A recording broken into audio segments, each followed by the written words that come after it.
Yo, what's going on, people? Welcome to Learning Bitcoin from the Command Line. Um, so, um, During my journey to learning a bit about Bitcoin, I came across this GitHub repository by Christopher Allen and Shannon Apple Klein. Um, and basically, it's like the majority of the material for this course will be coming from this repo, and for each video I'll link to the relevant repo pages so you can follow along using this as well. But essentially, like, the best way to learn deeply about Bitcoin is to avoid GUIs, even Bitcoin QT, and instead learn from the command line. And this is like a really useful way of going a bit deeper into like what I'm going to show in these videos, by following along with like the content that's been created by Christopher and Shannon. Feel free to like jump further ahead or just follow along with the videos that I'm creating basically along that go along with this course. I see it's sponsored by Blockstream as well. Blockstream are like one of the biggest companies right now, producing like software built on top of Bitcoin essentially. And so feel free to like read through some of this, but in the notes for this video, I will link to the relevant pages within the repo. So like all the commands that you will need to type throughout the course will be here as well, so you can just copy and paste, or if you want a bit more practice you can just type them by hand. It's going to go through all sorts of things. A slight introduction to Bitcoin. We'll show you how to get set up with Bitcoin Core using a VPS, virtual private server. And we'll go through setting up Bitcoin wallets and transactions and all the rest of it. We'll do a bit of Bitcoin scripting as well, and we'll probably save Lightning and stuff to do with the Lightning network for another course. But let's head over to this quick presentation. So, learning Bitcoin from the command line. Like I've mentioned in this video and in previous videos, it's like a simplified way of learning about Bitcoin without a GUI, so like a graphical interface, like a wallet or something like that. You don't really need any experience from the command line to get started, and no programming knowledge is required. This is just like pure like command line RPC type stuff. So what is Bitcoin?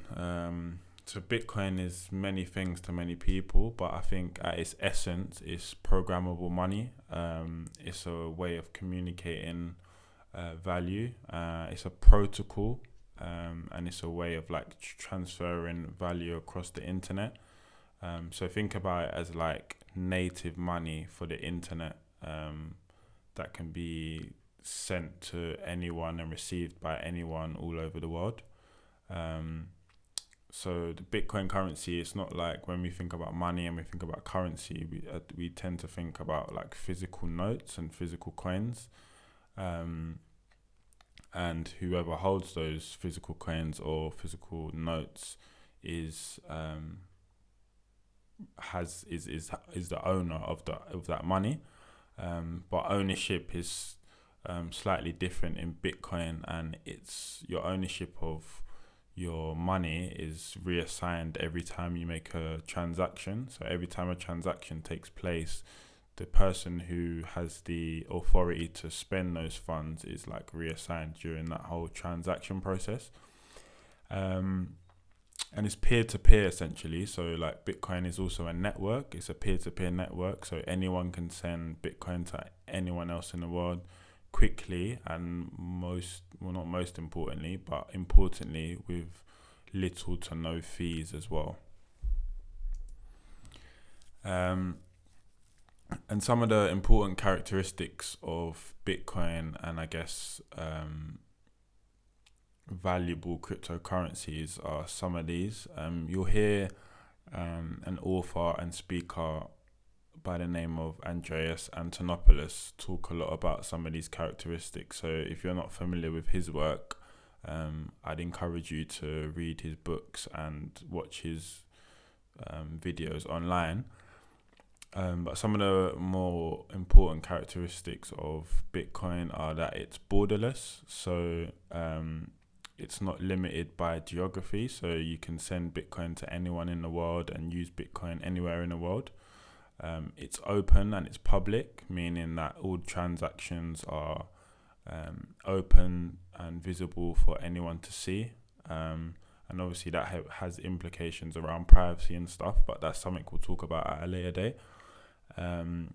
It's open. It's also open source, so the code is freely available to anyone to contribute to, or for anyone to scrutinize as well. So we've just seen the GitHub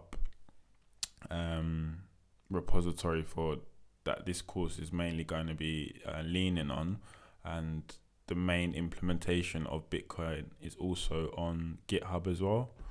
It's called Bitcoin Core. So anyone can have a look at the code and anyone can verify exactly what it's doing.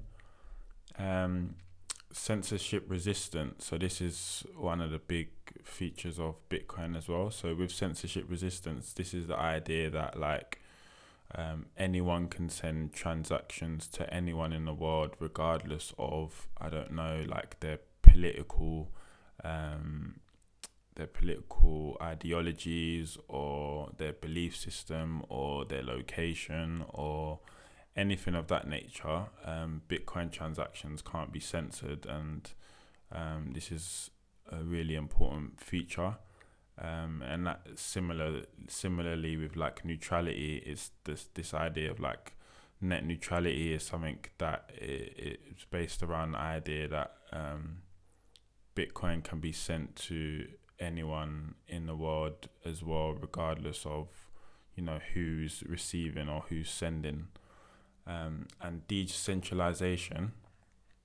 So with decentralization, I guess in the current financial system, or the way we currently transact with each other financially, there are big banks and third parties and intermediaries that oversee many of our transactions, and these are central parties who hold a lot of power and in many cases can choose to censor transactions and be favorable to certain people, whereas with Bitcoin it's a decentralized network, so there's no one really in charge of or responsible for your transactions, and that is one of the main features of Bitcoin that not many cryptocurrencies actually have. And then from a monetary policy kind of view as well, Bitcoin is a digitally scarce resource, and so there will only ever be 21 million Bitcoin in existence. I think currently we're about 18 or 19 million Bitcoin, I think, are in existence. Bitcoin network's been running 10, 11 years now. And this supply for Bitcoin reduces every 4 years. So there's going to be something called a halvening in May of 2020, where those mining Bitcoin, their reward for mining Bitcoin will be halved. So it gets halved every 4 years. Currently, if miners receive a reward of 12.5 Bitcoin, that's going to be reduced to 6.1525 Bitcoin. And so those are some of the main characteristics of Bitcoin.